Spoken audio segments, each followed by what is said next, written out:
Bem-vindos à nossa sessão científica, professor Luiz Venere Decour. Temos hoje a honra de contar com a participação do nosso amigo e professor Júlio Neves. Nosso amigo Júlio Neves é cirurgião geral pela CESAB, mas intensivista já de longa data, formou praticamente todos os intensivistas baianos, é uma referência nacional na área de terapia intensiva e é instrutor do curso ECOTIM, da nossa AMIB, e também do ECOMINI, que é um curso online de ecocardiografia aplicada, ultrassonografia aplicada para medicina crítica. E ele vai nos brindar com esse assunto hoje. O Dr. Júlio Neves é um extenso conhecedor, além de um grande amigo de longa data, e vamos falar hoje exatamente sobre isso. Como podemos utilizar essa nova tecnologia, que já não é tão nova assim, mas a aplicabilidade dela tem sido incrementada ultimamente nos pacientes críticos. Então, professor Júlio Neves, é um prazer enorme estar conosco aqui, tê-lo conosco na nossa sessão científica, professor Luiz René Decour. Muito obrigado pelo convite, extensivo a André, Duarte, todo o pessoal, um prazer estar com você aqui. Primeiro, não tenho nenhum conflito de interesse, não recebo honorário de nenhuma marca de ultrassom, de nenhum curso, nada. Né? Segundo, essa exposição pretende demonstrar que o ultrassom não tem nada de novo, não é uma ferramenta nova, não é um modismo, não é? Ela melhora a acurácia e velocidade diagnóstica, ela aumenta a segurança do paciente, não é? E representa o quinto pilar do exame físico, sucedendo a inspeção, palpação e até dispensando a ausculta, não é? Bom, o ultrassom permite um escaneamento em tempo real, não é invasivo, é fácil de usar. O ultrassom à beira do leito não tem nada de complicado, não exige cursos longos, não exige residência, não tem radiação, o ultrassom não tem radiação, é uma excelente alternativa para se ensinar e aprender anatomia tomográfica, substitui com vantagem o obsoleto estetoscópio, mas requer treinamento. Né? Isso é de fundamental importância. A ultrassonografia é operador dependente, né? Então, para você fazer ultrassom à beira do leito, você tem que se submeter a um treinamento mínimo, né? Precisa se familiarizar com as máquinas, mesmo as mais portáteis, né? E identificar as patologias, né? E estruturas. Né? Então, assim, para demonstrar que não tem nada de complicado, esse foi um trabalho publicado pelo professor Rubi, em que houveram vários coautores aí conhecidos de vocês, eu, Emílio, doutora Carmen, Luiz Marcelo Malbisson, em que ele mostrou que após 25 exames supervisionados por um expert, não é, um profissional adquire a capacidade de fazer ultrassom pulmonar. Não é? Então, mostrando que ultrassom à beira do leito, quando eu falo ultrassom à beira do leito, eu englobo ultrassom de pulmão, o cardiograma focado, ultrassom de globo óptico e mais acesso vascular, não tem nada de complicado. Então, para lhes introduzir nisto, eu vou mostrar aqui alguns casos simples, paciente de 65 anos, acamado, com quadro súbito de insuficiência respiratória aguda. O que é que, diante disso, o que é que se faria? Auscultaria, se faria uma radiografia, se levaria para a hemodinâmica, uma tomografia? Esse paciente teria a condição de se deslocar dentro do hospital? Não é? O outro paciente vítima de trauma torácico, insuficiência respiratória aguda, em choque, a ausculta ajudaria, não é? A radiografia ajudaria, teria condição de ir para o setor de tomografia, não é? Um outro quadro que a gente vê muito, paciente tabagista de longa data, com disfunção de VE, não é? E dispneia aguda. O que será? Será a agudização do DPLC dele, infecção, a pneumonia ou congestão? Como é que a gente faz isso rapidamente? Não é? Então, eu gostaria de falar do estetoscópio. Não é? O estetoscópio tem 200 anos, não é? Já é um instrumento que, ao longo desse tempo todo, não sofreu nenhuma, vamos dizer, incremento na sua tecnologia. Esse comentário aí que surgiu no New England de 2014, né, está sugerindo que o estetoscópio devia ser guardado naquele nosso armário que nós temos em todas as nossas residências, ao lado da máquina de escrever, né? Que o ultrassom é o estetoscópio do século XXI, não é? Que não tem radiação, ele serve para ser usado na emergência, na UTI, né? Esse outro editorial também coloca a mesma situação e fala ainda que o ultrassom deve ser ensinado desde o primeiro ano de medicina, né? Então, os alunos do curso de medicina devem ser introduzidos ao ultrassom. E nessa época aí, 2014, ele falava que os ultrassons portáteis estavam com preço abaixo de US$ 10.000. Hoje em dia, existem comerciantes aqui no Brasil vendendo ultrassom sem fio a R$ 9.000.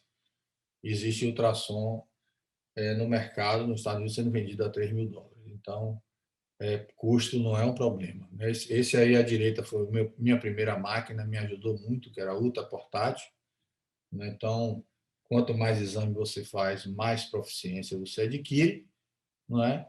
E você compare com um estetoscópio, não é? Ao invés de você ouvir o som, você vê o som, não é?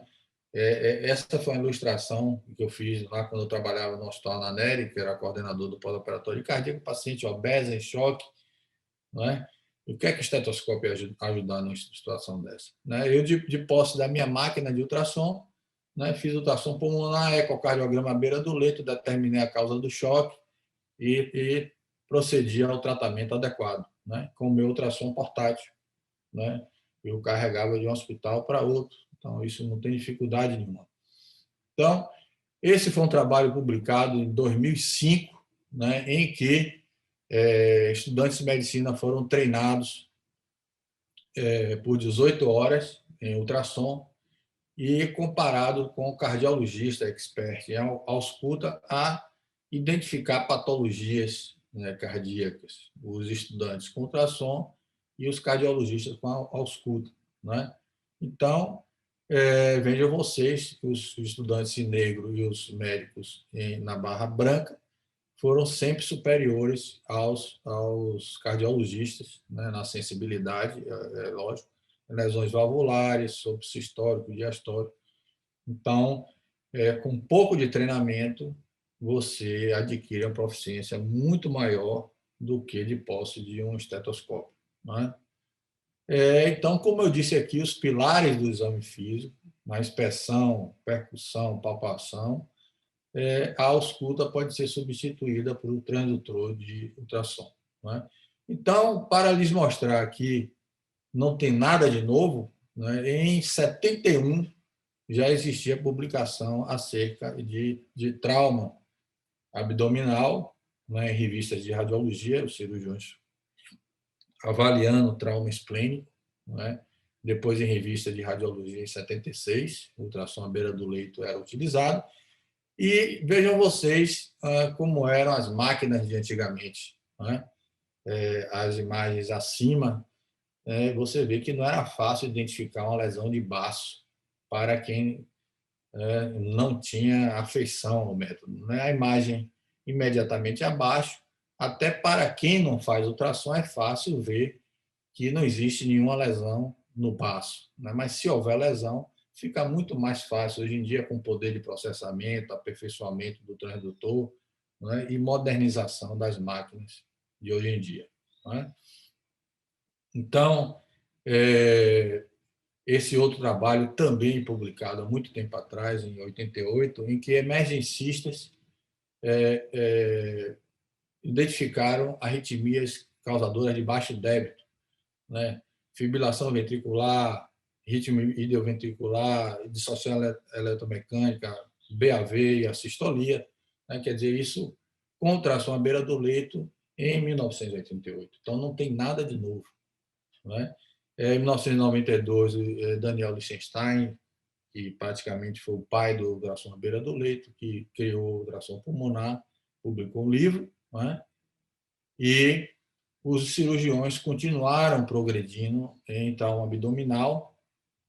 Por quê? Porque antigamente, para diagnosticar hemoperitônio, eu fui aluno do primeiro ATLS aqui em Salvador, se advogava se fazer um lavado peritoneal, né, que incluía se passar uma sonda vesical, fazer uma incisão periumbilical, passar um catéter, né, isso era trabalhoso, né? Então, os cirurgiões começaram a usar ultrassom, né, e começaram a questionar isso lá em 89. Então, isso foi progredindo, né, e na avaliação do trauma abdominal fechado, os cirurgiões começaram a usar bastante, né? Então, vejam vocês que, há muito tempo atrás, quem fazia o ultrassom das gestantes eram os radiologistas. Depois, os próprios ginecologistas obstétricos começaram a fazer, né? Aí você vê a evolução, os cirurgiões começaram a se utilizar do ultrassom na sala de emergência. Aqui a gente vê o emergencista já publicando guidelines.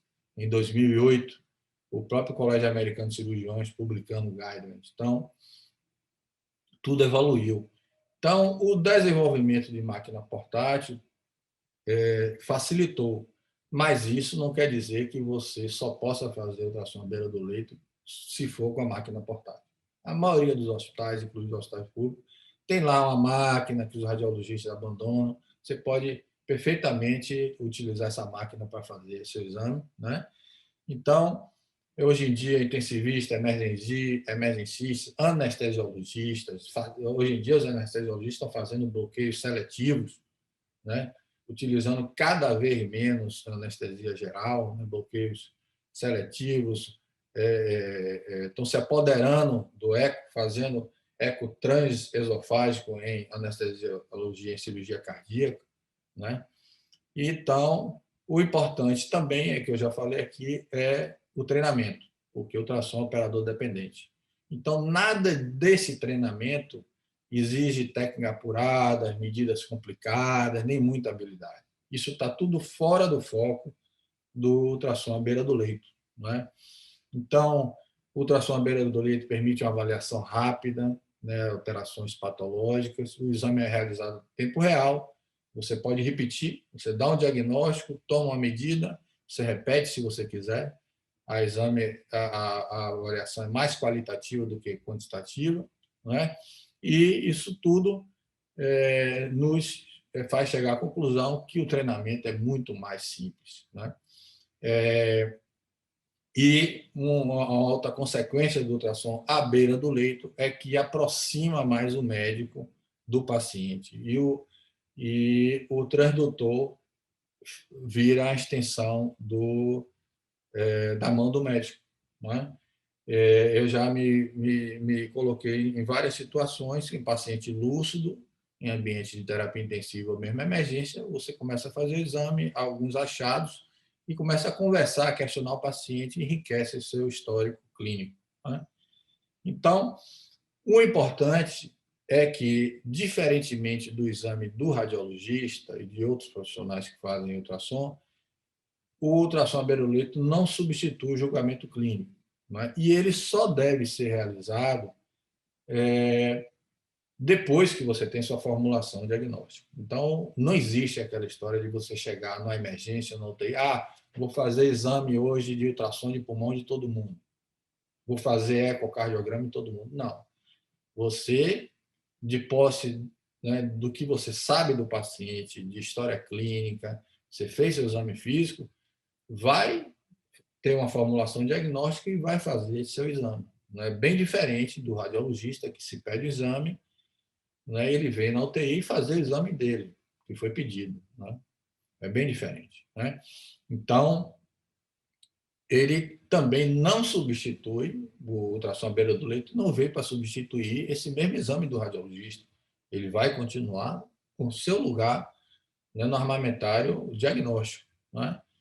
E você deve ter sua formulação diagnóstica. Então, existem aí inúmeras indicações, né? Você faz ultrassom de pulmão, o ultrassom auxilia na intubação para ver se o paciente entubou o esôfago, a traqueia, o ecocardiograma à beira do leito, bainha do nervo óptico para detectar hipertensão intracraniana, acesso vascular com mais segurança, os procedimentos outros que eu vou citar aqui adiante, né?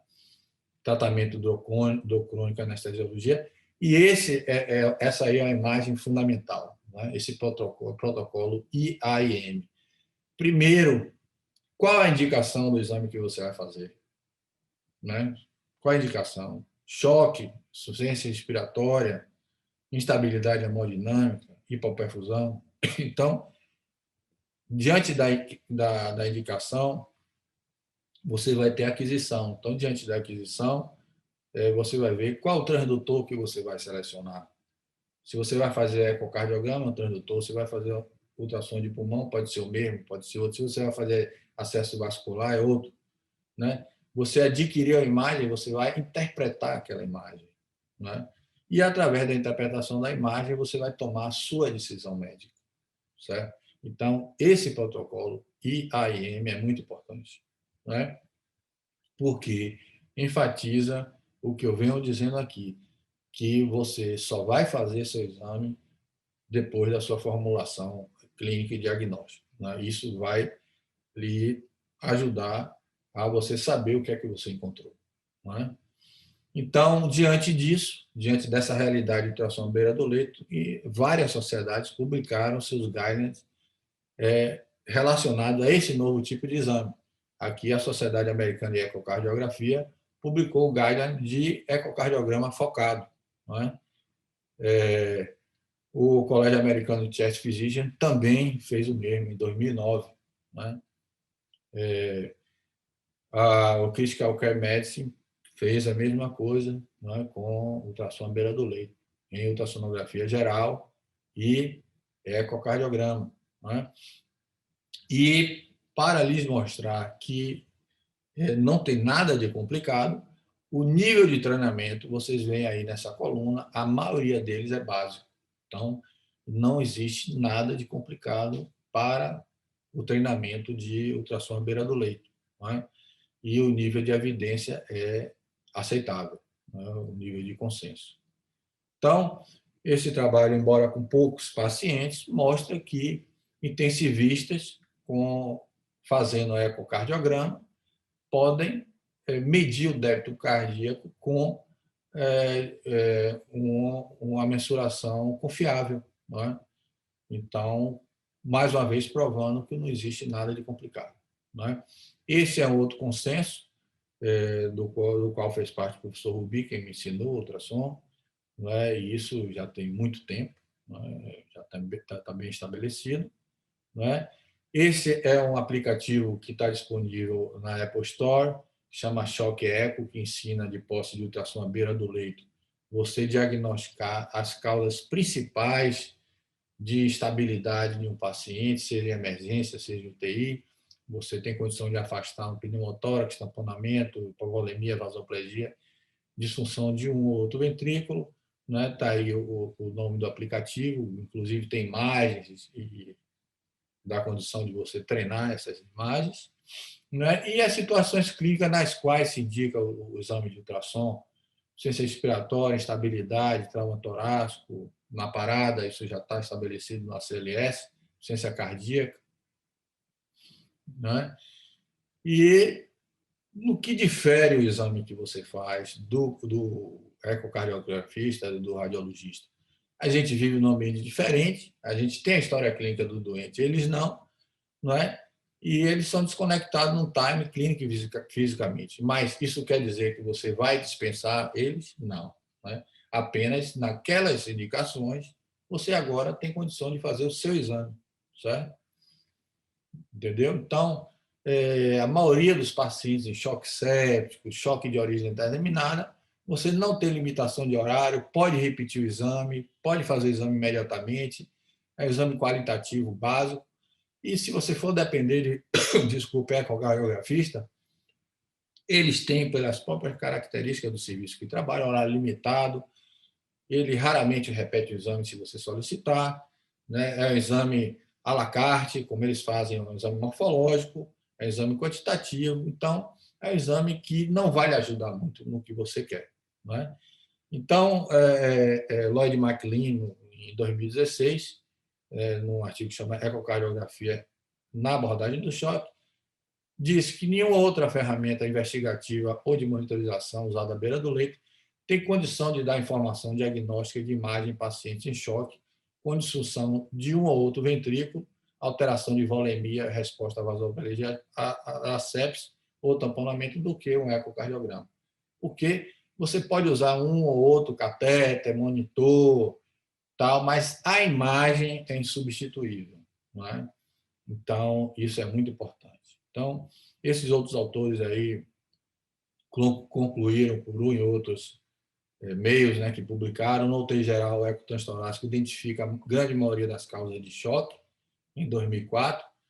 Em 2006, publicou que o eco disponibiliza uma imagem diagnóstica em 91% dos pacientes em ventilação espontânea e em 84,12% dos pacientes em ventilação mecânica. E o que é importante, o tratamento é modificado em metade dos pacientes. Isso se vê muito em UTI, né?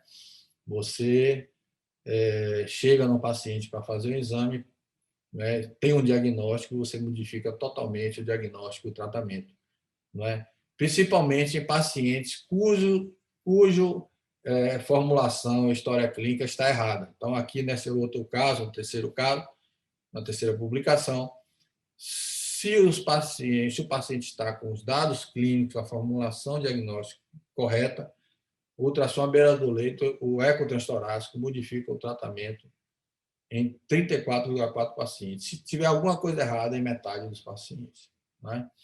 Então, veja a evolução da abordagem do choque com ecocardiograma nesse consenso aí na Sociedade Europeia de Medicina Intensiva.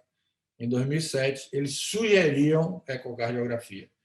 E no consenso seguinte, que é 2014, eles colocam que ecocardiografia é a modalidade preferida, né, para avaliar inicialmente o tipo de choque, né, ao invés de tecnologia invasiva. Isso é muito importante, né? E, muito recentemente, agora em 2021, o Colégio Americano de Médicos, né, American College of Physicians, publicou esse guidelines, isso é muito importante, que o ultrassom à beira do leito deve ser utilizado em paciente com dispneia aguda. Isso é muito importante.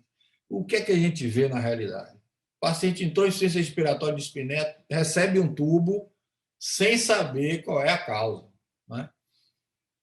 O paciente entrou em insuficiência respiratória, tome-lhe um tubo e, se não tiver na UTI, ele vai para a UTI. A causa ninguém sabe, não é? Com o ultrassom à beira do leito, você pode até evitar a intubação, não é? E a atrogenia que dela decorre. Às vezes você usa uma droga equivocada, o paciente, depois da intubação, entra em choque, né? Então, se o paciente tiver a congestão, pneumotórax, né?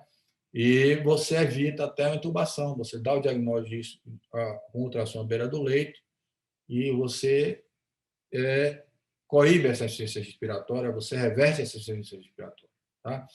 E um outro aspecto que eu criei essa denominação aí, da fluido irresponsabilidade. Você evita também a ultrassom, né? Porque existe aquele costume na UTI, parou de urinar é volume, hipotensão é volume, não é?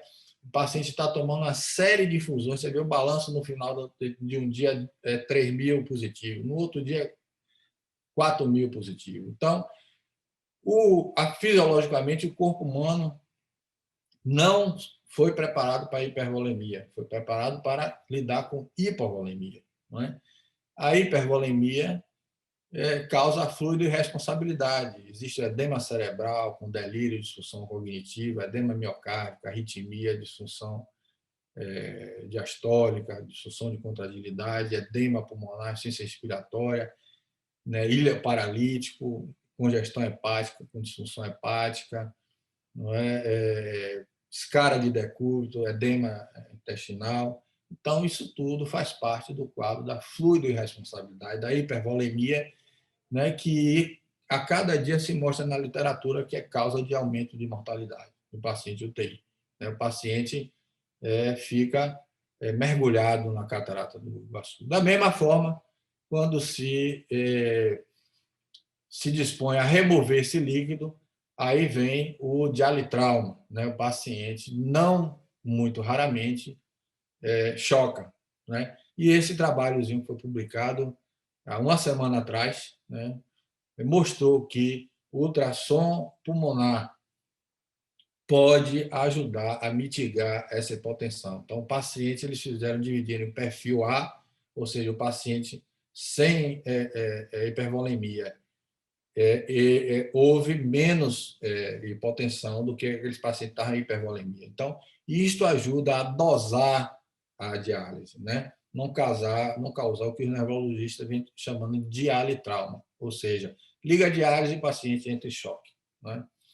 Então, esse trabalho foi feito com 113 pacientes e discerniu entre paciente com padrão A, ou seja, o paciente que não estava com hipervolemia, e do padrão B, que estava com congestão, né? Esse outro método aí, que é a mensuração da baía do nervo óptico, lhe permite detectar hipertensão intracraniana, às vezes, no paciente que não pode se deslocar até a tomografia. É um método fácil, você faz a ultrassom do globo ocular e mede a baía do nervo óptico. Então, aí está demonstrado, não é? E acima de 5,6 milímetros, você já considera que a chance desse paciente ter hipertensão intracraniana é elevada, né? E procedimentos outros que você pode fazer com ultrassom à beira do leito, a toracocentese, né, guiada por ultrassom, é nível de evidência 1A. Você não deve fazer hoje em dia uma toracocentese sem ser guiada por ultrassom, né? Da mesma forma, a pericardiocentese deve ser guiada por ultrassom para evitar perfuração de uma câmara cardíaca, né? O tamponamento pericárdio, da mesma forma que você pode diagnosticar um paciente tamponado, você pode imediatamente tratar, né? E salvar uma vida, né? E vejam aí um quadro de paciente tamponado, né? Que é muito difícil você dar o diagnóstico quando você não dispõe de ultrassom. O outro auxílio que você pode ter é na passagem do marca-passo, né? E ele pode lhe guiar, né? E você imediatamente você vê o fio de marca-passo passando ali no ventrículo direito, né? Às vezes ele passa para a cava inferior e você tem condição de dar esse diagnóstico.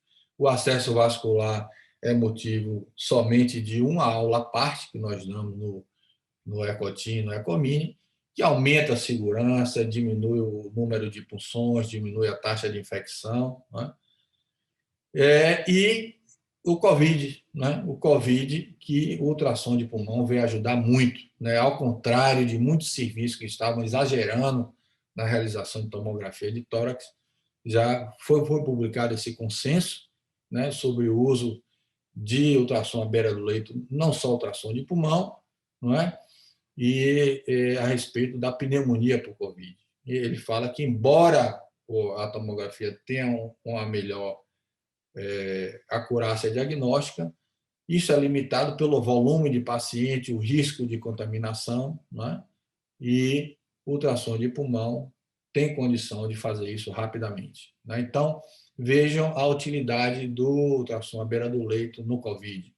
Ciência respiratória, a identificação do fenótipo na pneumonia, guiar a ventilação mecânica para você identificar o PIP ideal, avaliação cardiovascular, em miocardite, disfunção de VD, de VE, não é?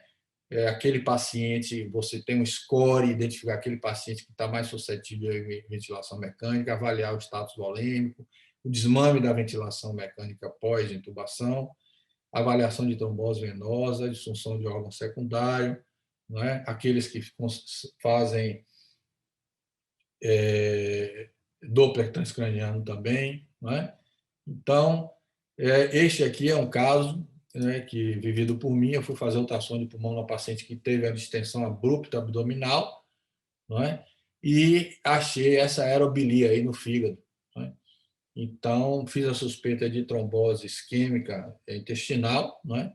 E a paciente foi para a hemodinâmica e tinha uma trombose extensa de todo o intestino e não tinha nada como ajudar essa paciente, veio a óbito. Então, você veja a utilidade do ultrassom em levantar uma suspeita diagnóstica. Às vezes tem condição de beneficiar o paciente, às vezes não.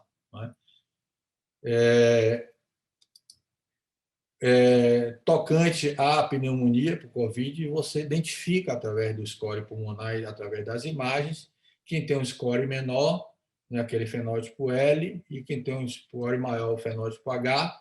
Né? Há autores que acham que esse fenótipo L nada mais é do que a fase inicial do fenótipo H, mas se o score for menor, a chance do paciente ir para a ventilação mecânica é bem menor. Não é? Então, o fenótipo L apresenta menos envolvimento, não é, do que o fenótipo H, aqui demonstrado, que tem mais envolvimento pleural e mais consolidação subpleural. Não é? Também a ultrassom de pulmão no COVID ajuda a triagem, justamente porque quanto maior o envolvimento pulmonar, você vai dirigir imediatamente esse paciente à UTI, e quanto menor, você pode manter um paciente desse numa semi-intensiva, ou se não há envolvimento pulmonar, você pode dar alta ao paciente na emergência. Né? Então, o paciente tem um score 0 se a imagem do pulmão for normal, né, no COVID ou em outras patologias, o score 1 se já tiver algum grau de linhas B, que são essas linhas verticais, né? O score B, o score 2, você já tem algum grau de envolvimento da pleura, né, visceral. O score 2 também, quando existe fusão das linhas B, e o score 3, quando há consolidação. Isso aí é a pneumonia secundária. Então, você tem condição de, através desse score, você determinar a gravidade do paciente. Né? Você vê, um lado, o paciente já com linhas B, né? E do outro lado, já com o envolvimento da pleura visceral. Né? Isso aí, uma evolução da pneumonia viral. Então, esse outro artigo mostra que, a partir do score pulmonar, que ele determina aí em 16, não é? Você determina a demarcação da gravidade do paciente. Essa foi nossa experiência aqui na Bahia, não é? Quando o paciente chega inicialmente com a pneumonia viral com score 16, a gente já fica sabendo que a evolução dele para a ventilação mecânica, a chance dele ir para a ventilação mecânica vai ser elevadíssima. Né? Acima de 20 é aquele paciente que vai evoluir para choque, falência orgânica. Então, o ultrassom à beira do leito ajuda nessa situação. Né? Inclusive, esse foi um trabalho muito elegante feito pelo pessoal aqui do Brasil, se eu não me engano, do Rio Grande do Sul, né? E associou esse ultrassom de pulmão com o Lung Score a mortalidade, né? Que ele determinou que 18 já estava associada com a mortalidade elevada. Né? Eles analisaram 180 pacientes. Né? Então, o outcome primário foi esse score pulmonar. Então, 18, 21 estava associado a mortalidade elevada. Né? E outra utilidade no ultrassom de pulmão em paciente com Covid é você predizer se o paciente vai responder à posição prona ou não. Né? Você faz o ultrassom de pulmão antes de pronar, né? Obtém um score, né? E faz o ultrassom de pulmão um tempo depois de pronar. Então, vejam vocês aí à esquerda, né? O paciente antes de ser pronado e depois. Então, se houver redução desse score pulmonar, o paciente é responsivo. Então, evita de você ficar pronando um paciente que não vai responder. Né? Aquele trabalho todo de enfermagem, mesmo no paciente com ventilação espontânea. Né? Essa foi uma publicação do Colégio Brasileiro de Radiologia, né? Que ele falou o que eu disse aqui: a tomografia computadorizada não deve ser usada como rastreio para diagnóstico inicial por imagem do Covid-19. Né? Ao contrário do que houve, né, em muitas situações. Era tomografia, tomografia, tomografia, tomografia. Né? Então, um aspecto negativo da tomografia de tórax em pacientes é a complicação do transporte. Nessa publicação aí, o transporte da emergência para o setor de radiologia implicou em uma taxa de complicação de 67%. Tubo saindo, bomba de fusão parando de funcionar, sonda saindo, hipoxemia. Né? Então, o ultrassom à beira do leito evita muita ida do paciente à tomografia de tórax. Então, o exame de pulmão é um ultrassom de pulmão, dura no máximo 5 minutos. E voltando àqueles casos que eu coloquei aqui, né, já começando a finalizar a nossa exposição, aquele paciente de 65 anos acamado com quadro súbito de insuficiência respiratória aguda, você faz um ultrassom do coração à beira do leito, né? Você vê aí um quadro de dilatação aguda do ventrículo direito. Então, você começa a suspeitar de um quadro de tromboembolismo pulmonar maciço, né? Você já pode direcionar, se quiser fazer o diagnóstico de certeza, você pode fazer uma angiotomografia, né? Ou então começar o tratamento desse paciente, né? Aquele outro paciente com quadro de trauma torácico, choque, tórax estável, ao invés de você encaminhar a outros setores do hospital, você faz um ultrassom de tórax e você vê que esse paciente está com um hemotórax maciço e já pode drenar imediatamente e resolver o problema do paciente ali mesmo, né? Sem precisar de mais nada, né? Esse outro paciente que eu citei, né, tabagista, com já comprometimento cardíaco, dispneia, né? Você fica aquele dilema, é o DPLC, é a pneumonia ou agudização. Esse paciente geralmente recebe aquele tratamento de tiro de escopeta, né? É um broncodilatador, antibiótico e diurético, né? Com ultrassom de pulmão, você obtém a imagem e você consegue discernir se ele está com gesto, se ele tem uma pneumonia, você vê um broncograma dinâmico, ou se ele está com Covid, ou então um infarto pulmonar, que pode ser um TEP. Então, você, naquele momento, você dá o diagnóstico e já inicia o tratamento. Esse é um caso aí que eu coloquei para homenagear aí o professor Germano. É um caso que foi publicado recentemente no JAC, um paciente de 65 anos, e uma história de refluxo gastroesofágico, foi carregar caixas no trabalho dele, começou a sentir uma dor torácica, foi atendido pelo serviço lá de emergência dos Estados Unidos, usou nitrato, ficou assintomático, foi encaminhado ao hospital, né? E chegando no hospital, ele não tinha nenhuma alteração eletrocardiográfica e nem enzimática. Mesmo assim, algum santo iluminado resolveu fazer ultrassom de pulmão nesse paciente e encontrou congestão pulmonar, né? Então, dessa congestão pulmonar, alguém pediu um ecocardiograma, feito pelo cardiologista, lógico. Detectou anormalidade de contratilidade segmentar, não é? E daí encaminharam ele para a angiografia, né? Ele tinha uma lesão crítica em DA, outras lesões, foi passado o balão intraórtico e esse paciente foi encaminhado para a cirurgia, né? Então, esse caso foi motivo de editorial no JAC, né? O som do silêncio, né? O poder do ultrassom de pulmão em ensino alvéolo intersticial, e ele, o editorialista comentando, né, que o poder de um simples ultrassom de pulmão em doença coronária com ultrassom de pulmão em pacientes assintomáticos, né? Esse foi um paciente que estava assintomático e se beneficiou, né, do exame de ultrassom à beira do leito. Você veja que o aumento da pressão capilar pulmonar causado por disfunção devido à coronariopatia isquêmica levou esse paciente a fazer uma congestão assintomática e a elucidação diagnóstica dele posterior. Então, existe o paciente que faz congestão assintomática, porque as alterações pulmonares existem muito antes do paciente ficar assintomático. Então, o ultrassom de pulmão é feito rapidamente, né? Você faz uma tabelinha com os scores e dá o score final. Concluindo, o aprendizado do ultrassom à beira do leito já faz parte da graduação nos Estados Unidos, aumenta a segurança do médico e do paciente. Isto é muito importante em ambiente de emergência, UTI, centro cirúrgico, pré-hospitalar. É prático, tem uma acurácia excelente. Ele é realizado à beira do leito, pode ser repetido. A curva de aprendizado depende de treinamento. Eu vou enfatizando assim que o treinamento é muito importante. É uma extensão do exame físico, não é? E essa comunicação foi interessante porque ele coloca o ultrassom à beira do leito é uma inovação revolucionária, não é? Qual é a diferença do ultrassom comum, não é?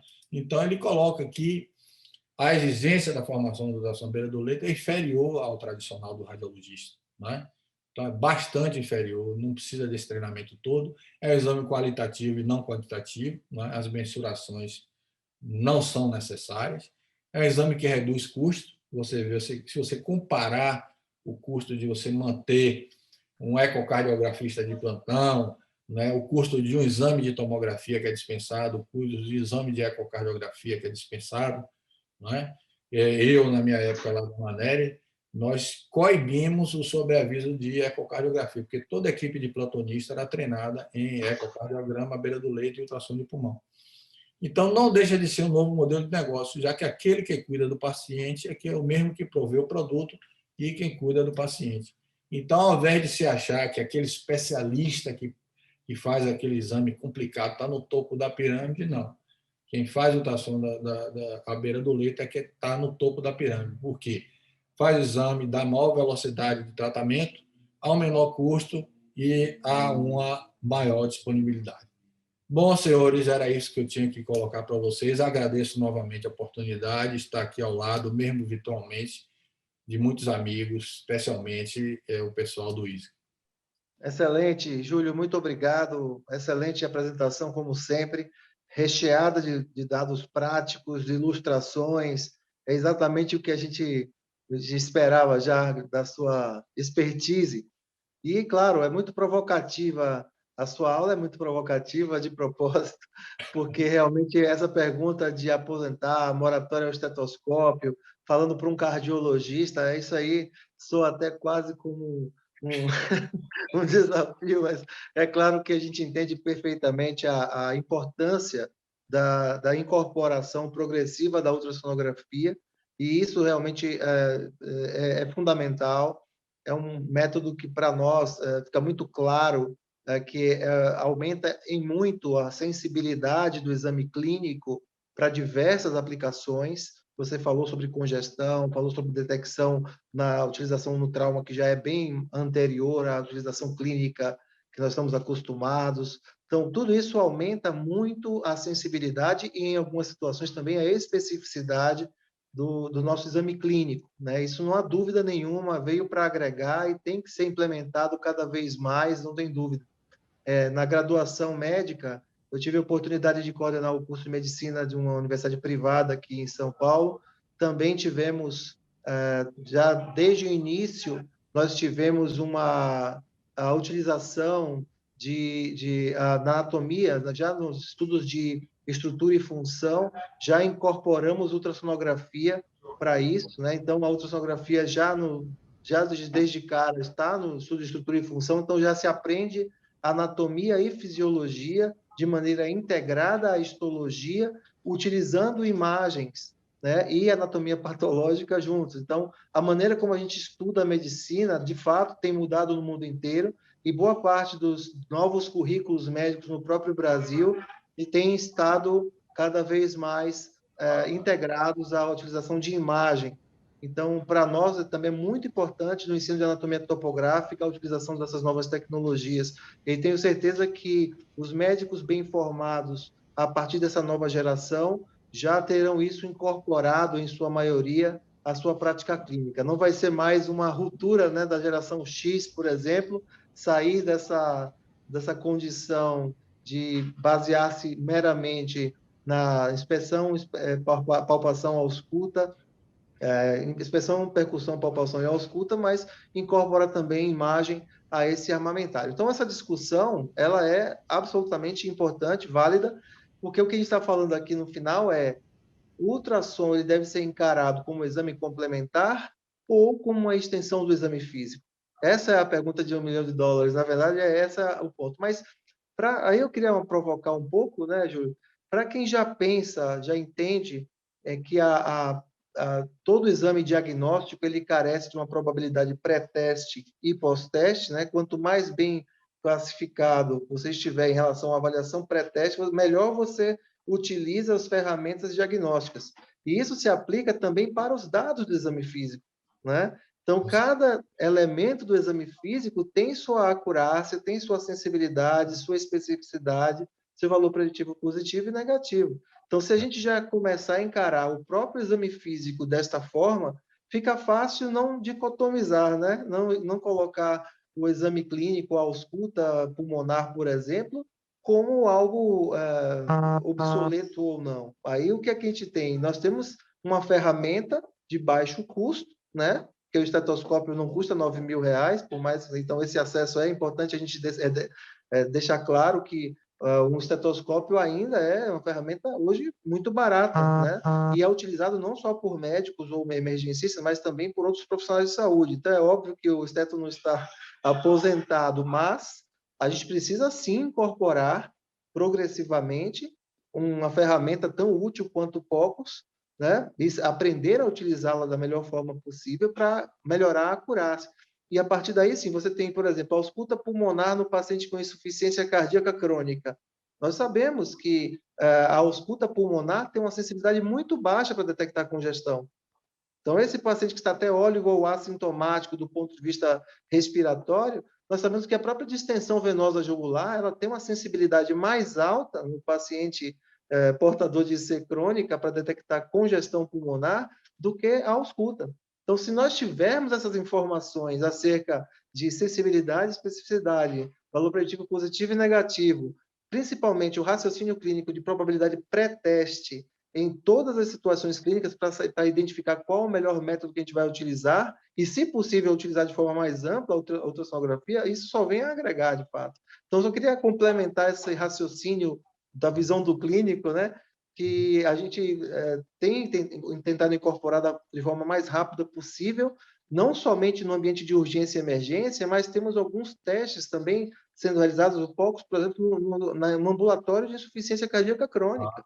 Agrega muito valor e é mais barato do que biomarcadores, que a gente está vendo ser utilizado aí alguns biomarcadores para controle de congestão, que não se mostram custo-efetivos, né? BNP, por exemplo, mas, por exemplo, a ultrassonografia à beira do leito com POCUS ajuda em muito a associar. Claro, tem situações que não precisaria, né? O paciente está nasarcado, muito claro, mas algumas situações pontuais de ajuste de volemia, isso aí é um ponto fundamental. Eu concordo plenamente que tem que ser adotado de forma mais ampla. Espero que o barateamento aconteça e deve acontecer ao longo do tempo, ferramentas cada vez mais portáteis para isso, né? Utilização do telefone celular, o uso da telemedicina, utilizando ferramentas como o TaitoCare, por exemplo, de Israel, uma ferramenta muito interessante. Você usa um POCUS acoplado num telefone celular e você pode transmitir à distância para o médico ajudar a interpretar as imagens, tem até como localizar os pontos corretos de aplicação do ultrassom. Veja, uma análise combinatória do que a gente pode fazer com isso, né? Então, assim, só para sumarizar essa minha impressão, é que eu acho que isso é complementar, sem dúvida, acho que é muito importante, não há necessidade de substituir o exame clínico, que à beira do leito nós já estamos acostumados a fazer e sabemos fazer isso muito bem, a maior parte das vezes. Eu queria ouvir a opinião de outros colegas também, né? Eu queria ouvir suas considerações primeiro, Júlio, e queria ouvir a opinião dos colegas em relação a esse ponto. Uma provocação, né? Tem vários colegas da cardiologia, puxando a brasa para minha sardinha, que mesmo utilizando o ecocardiograma, muitas vezes, foi realizado de forma separada, independente. Temos aqui a doutora Valquíria, não sei se ela ainda está aqui, eu gostaria de ouvir a opinião dela também. Quantas vezes nós já vimos a ausculta cardíaca ela se sobrepor e desdizer, inclusive, parte do que foi colocado na ecocardiografia, definindo a conduta, e no final o exame clínico tinha razão. Quantas vezes em valvopatias a gente vê isso? Tá? Então, a ausculta de um sujeito muito treinado, especificamente em algumas doenças, ela tem um valor incalculável. E eu não vejo como uma competição, realmente, mas assim, da mesma forma que você não deve confiar plenamente somente no resultado final de um exame complementar. Mas a extensão do ultrassom como parte do exame físico, esses mesmos médicos experientes na ausculta, se abordarem de forma sistemática usando ultrassom, também vão mostrar uma utilização extremamente mais ampla e mais confiável dessa própria tecnologia. Então, a expertise, eu acho que é o treinamento e capacitação realmente que vão fazer a diferença aí. Júlio, desculpa, falei bastante, mas a palavra está contigo. É importante, porque, veja só, o ultrassom não substitui o exame físico, né? Isso aí eu coloquei isso aqui bem claro. Agora, em relação ao que você falou de congestão, eu não citei aqui porque a aula ia ficar muito extensa. Existem protocolos de congestão, hoje chama Vexus Score, que você tem condição de saber onde parar de dar diurético, onde parar a remoção, né? Através da análise da veia hepática, da veia porta, né? Na cardiorrenal, por exemplo, né? Isso é um protocolo bem estabelecido e você vai, com a análise do Doppler, você vai determinar onde parar de dar diurético e fazer com que a função renal também não seja prejudicada por excesso de remoção. Mas, assim, de nenhuma forma, eu acho que o ultrassom deve substituir o exame físico. Mas o estetoscópio, assim, eu tenho minhas dúvidas, entendeu? Agora, não na mão de um expert como você e outros, mas realmente é complicado você comparar, né, uma imagem, não é, que está ali com o transdutor e você interpretar o som. Mas expert é expert. Não, isso foi uma brincadeira, viu, Júlio? Eu acho que, à medida que formos incorporando os próprios experts em ausculta, se tornando expert em ultrassom e ecocardiografia à beira-leito, não tenho dúvida que só vai somar, né? Só vai somar. E o importante, de novo, essa questão. Uma coisa que eu também tenho visto, Júlio, algumas inovações para além da ultrassonografia. Nós falamos também nessa análise especificamente de fluidos corporais, assistimos aí a avaliação, a incorporação, que não foi tão ampla como nós imaginávamos no começo, da bioimpedância, né? Que tem sido usado em algumas situações, mas acabou não se tornando uma coisa muito prática. E mais recentemente tem uma patente israelense também, uma empresa específica que criou um aparelho chamado REDS, que na verdade ele não é uma bioimpedância, é uma outra maneira de avaliação de fluido corporal, que tem sido agora analisada, ainda está incipiente, mas é muito interessante também como ferramenta promissora, que é uma avaliação dielétrica. Então ele utiliza uma avaliação dielétrica e uma transmissão online, você pode fazer também à distância, e eles têm um score, criaram um score também de volemia com base nisso, e parece estar ligado diretamente a fluidos ao fluido intrapulmonar. Então, é mais do que ser um pouco mais específico para fluidos intrapulmonar, transpulmonares do que para a periferia. Então, isso seria particularmente útil, mas ainda está sob investigação. Chama REDS, eu acho que é uma coisa interessante da gente aprofundar. Tem, se não me engano, aqui no Brasil, só o Einstein tem um aparelho que está como comodato para começar a fazer projetos, sabe? Então, é algo muito incipiente mesmo, mas se a gente colocar aí, dá para a gente já recuperar alguma coisa na literatura sobre isso. Muito interessante, também patente israelense, vale a pena. São coisas que podem se agregar e podem ser utilizadas de maneira complementar à beira do leito. E aí eu acho uma coisa super importante do ultrassom que você coloca, Júlio, que eu sempre me questionei em relação a isso, é que em terapia intensiva, por exemplo, muitos colegas passaram a ter uma postura de restrição de fluidos depois das evidências da década passada, naturalmente, né? O excesso de fluidos, aquele mil de ringa que a gente fazia, né? Acabou. Mal não faz. A gente sabe que excesso vai fazer mal, sim. Por outro lado, a gente adotou também uma postura, muitas vezes, muito restritiva.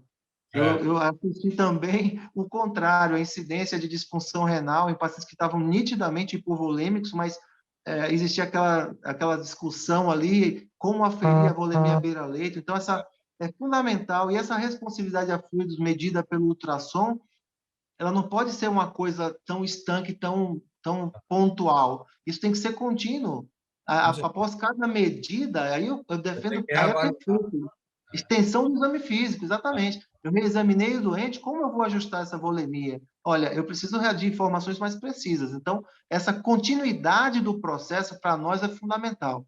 Então, realmente, eu acho que essa talvez seja o grande ganho, além das vantagens de ser não invasivo, facilmente obtido à beira-leito, é que a gente pode fazer isso de forma tantas vezes a gente precisar. Exatamente. Então, ficar dependendo do especialista para fazer análises básicas Não. Mas também não dispensa, naturalmente, o olhar de um ecocardiografista experiente em situações pontuais, né? Claro, Então, claro. eu tendo a tentar acomodar essas utilidades todas aí na prática clínica. Eu vi a observação aí de Germano e eu concordo de que, aliando um exame como esse, sempre qualquer exame, a clínica, certo? A propedêutica, sempre você vai avançar mais. Mas você sabe que isso é muito controverso, ainda mais quando você fala com o cirurgião. Pô. O cirurgião, você vai falar isso, Germano, com o cirurgião intensivista, vai querer demais. Quer dizer, já um grande ganho, né? É como você querer que a gente pegue no bisturi também, o clínico e tal, né? Você vai lá e tal, peitozinho, e a gente estava... Então, já é um grande ganho, e eu acho que isso, eu quero parabenizar aqui Júlio Neves, certo? Obrigado. Porque ele teve a visão de sendo cirurgião, um grande intensivista, viu? Uma liderança da terapia intensiva, da nossa terapia intensiva brasileira, entendeu? Da terapia intensiva da Bahia, uma pessoa que agregou muito, entendeu? Eu aprendi muito com o Júlio Neves, então Que é isso? claro, essa atividade que nós todos temos aqui, certo? E até hoje me lembro de coisas do dia a dia, de coisas que não estão no livro, mas que estão na prática do dia a dia, certo? E o que eu quero dizer é que ele sendo está falando do Duarte, é uma grande evolução profissional na sua científica eu vi esse início, Júlio Neves, como cirurgião intensivista, ele viu, né, precocemente a importância de um exame que é o exame do futuro, que é o que a gente quer para o futuro, qualquer evento protético. Um exame que ele é à beira do leito, né, point of care, é um exame não invasivo, de baixo custo. Então, isso é o futuro da medicina, né? E é realmente surpreendente que um cirurgião tenha visto isso aí, entendeu? E veio lá e você vê isso. Nós, vou dizer, por exemplo, e viu frente, radiologia, eu sou pneumologista, então, na pneumologia, sempre o pulmão, você sabe o que, né? O ultrassom, o som é contrário ao funcionamento, né? O Jean-Jacques Ruby viu isso, teve grandes dificuldades e até os de validações, porque sempre aprendeu isso, quer dizer, né? O pulmão não é uma boa reprodução para os órgãos sólidos. Mas o cara conseguiu isso ao inverso. Ele foi ver isso justamente ao inverso. Justamente onde está. O pulmão bom não, mas o pulmão ruim não, porque ele faz justamente onde ele solidifica. Então, foi muito interessante. Mas ele conseguiu ter essa visão e viu isso, né? Foi um dos primeiros a se dedicar. Quero dizer que o Instituto, de início, logo apoiou isso. O Instituto, lembrar o seguinte, o Instituto, na época que, pela primeira vez, Júlio Neves apresentou isso, a gente viu, deu todo apoio, conversando com o professor Jean-Jacques Ruby, e lembrar que o primeiro curso institucionalmente feito dentro do Brasil, que veio aqui, foi uma parceria em São Paulo, viu, Germano, que a gente pode já botar lá no nosso histórico, nesse convênio, que foi o primeiro dos Institutos Nacionais, foi Institutos Nacionais HC-INCO. Começou, veio para o primeiro curso. Sabe? O segundo, no Rio de Janeiro, Institutos Nacionais, Rede Dó e Azevedo Lima. Também era o Estado Azevedo Lima. E na Bahia, Institutos Nacionais, HC, lá o Hospital da Bahia e o Subúrbio. Logo de imediato, nós formatamos isso, uma parceria, o Jean-Jacques Ruby veio, teve lá a GE e formatamos. Então, o Júlio viu isso, depois incentivou, e nós aprendemos também, foi Emílio, entendeu? Então, eu estou dizendo, são elementos que ficam aí no elemento da história, e ele desenvolveu um elemento disso, é muito importante. E, então, eu começo a ver aquele negócio que eu digo, da UTI, fora da terapia intensiva, fora dos que eu sempre fui adepto disso, o intensivista, quem tem visão de suporte à qualidade de vida, fora das quatro paredes. E eu tenho visto isso numa evolução que isso é um ponto. Ele aliar a experiência dele intensivista e agregar um elemento novo que se forma. É claro que tudo tem vantagens e desvantagens. Quer dizer, quanto mais experiente for o intensivista ou aquele que estiver ali, Mas certamente é um recado maior dizer assim, ó, isso é um exame que pode ser feito à beira do leito, pelo intensivista. É claro, a gente está falando aqui, mas pode-se agregar o comentário de Germano, essas coisas. Se a gente agrega, sempre que a gente agregar mais a propedêutica, ou tiver, vai ter ganhos para isso, não tenho nenhuma dúvida disso. Mas eu acho que o maior elemento de ganho é isso. E eu vejo isso numa tendência. Estou vendo aí Duarte está presente, estou vendo aí, gostei de ver Charlize aí, viu? Vou falar aí, viu, Júlio Neves? Já que você Charlize aparecer, porque te convida ela não vem não. Mas hoje, Neves, ela apareceu, viu? Então, quero dizer o seguinte, estou vendo, como eu estou vendo o Duarte aí presente, é um elemento isso é evolução. Duarte hoje, cada vez mais, um fisioterapeuta, né, intensivista, da fisioterapia intensivista, que hoje está cada dia vez mais preocupado, isso é evolução com o quê? Com pós-terapia intensiva, com reabilitação. Isso é uma evolução de mudar de estação. Entendeu? Quer dizer, o cara mudar de você sair de uma esfera para outra. É muito importante. Então, você vê hoje pessoas assim levando. Vi outro, o Zé Mário está me falando também, está aí com visão de cuidados pós-intensivos. Né? Eu até falei com ele, convidei até ele para vir para essa sessão, e falei, é uma coisa boa de a gente apresentar. Então, eu acho que esse é o grande ganho, entendeu? E eu acho que a radiologia aprendeu com isso, porque os radiologistas, inicialmente, eles, como isso, né? Eles teve que vir de fora. Era difícil para o radiologista, que a vida inteira, né, teve essa visão. Por isso que, às vezes, ele tem que sempre pensar fora da esfera. Fora da caixa. Fora da esfera, você tem que estar do outro lado de um elemento disso, entendeu? Então, eu acho muito interessante. Parabéns aí, Júlio, e agradeceu muito aí a todo mundo. E isso serve não só de elemento específico, mas o que eu quero deixar de recado, que qualquer pessoa, estou vendo aí o Leandro da ortopedia, Lívia, enfermagem, qualquer um de nós aí, estou vendo Orlando, cirurgião, mostrar que, às vezes, todos nós podemos, às vezes, olhar fora da esfera. E, às vezes, quem não está tão apaixonado pelo tema é que está mais aberto a olhar fora da esfera. Há 6, 7 anos atrás, ele foi que fez o nosso curso lá de ultrassonografia à beira do leito, lá na nossa UTI, quando a gente estava abrindo.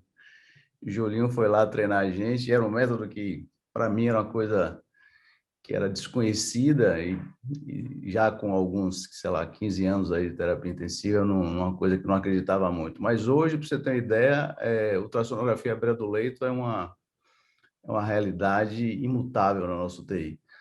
Os hoje, acessos, a gente só passa guiado por ultrassom, praticamente todos os intensivistas lá fazem ultrassom à beira do leito, alguns mais apaixonados, outros um pouco menos, mas todos usam ultrassom, inclusive fisioterapeutas, enfermeiros. Então, é uma cultura que foi disseminada assim, de uma forma absolutamente extensa e, para a gente, lá é irreversível, uma coisa que mudou minha prática clínica pessoal e a prática clínica de vários colegas aqui dentro da terapia intensiva.